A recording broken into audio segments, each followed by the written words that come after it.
Bonjour, bienvenue dans le podcast Minute du lundi. Je déjeunais lundi dernier avec un DRH qui se reconnaîtra.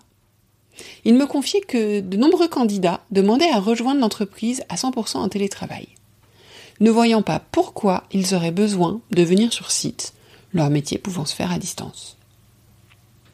Ce DRH m'expliquait qu'il travaillait donc actuellement avec ses équipes à redéfinir la valeur du présentiel et du collectif.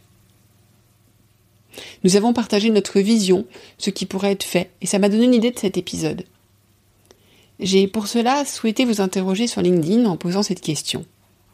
Une des clés de l'attractivité serait la flexibilité, certains candidats demandant de pouvoir travailler à 100% en distanciel, arguant que ça ne fait pas de différence. Comment alors redonner une raison d'être et une valeur au collectif ? Je vous ai proposé 3 options. La première, repenser les rituels existants, ça a recueilli 25% des voix. La deuxième, imaginer de nouveaux rituels, qui a recueilli 31% des voix. La troisième, revisiter le management, qui a recueilli 44% des voix. Et alors que cette dernière vague de télétravail obligatoire vient de se terminer, j'espère bien que c'est la dernière, il est essentiel, je pense, de passer de l'expérimentation à la transformation, à l'intégration sur ce sujet.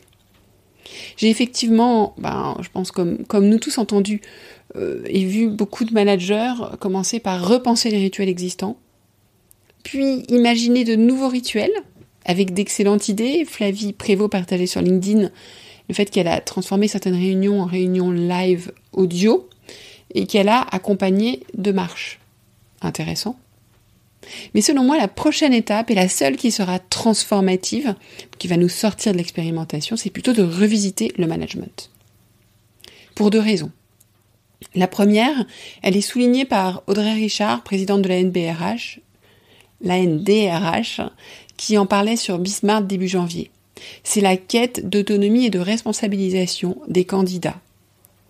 C'est aussi important que la flexibilité et ils ont une vraie attente d'évolution des modes managériaux.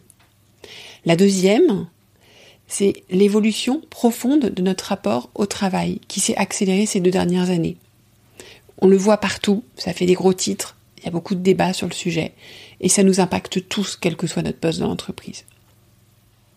Donc c'est en ça où je pense que seul revisiter le management nous permettra d'être transformatif. Mais quand je parle de revisiter le management, je ne parle pas d'aller plaquer des pratiques existantes. Je prône d'ailleurs aucun mode de management existant. J'ouvre une porte. Je vous encourage à regarder loin, d'arrêter juste d'essayer de penser les plaies d'aujourd'hui, mais d'imaginer avec vos équipes, avec vos partenaires, un futur différent. Parce que tout est à inventer. En s'inspirant de différentes pratiques, en créant surtout, ce qui est essentiel, sa propre pratique. Et en la co-construisant avec ses équipes. Parce que manager, c'est entrer en relation. Et dans une relation, on est plusieurs. On en parlait à la rentrée de septembre avec Ludovic Giraudon sur ce podcast.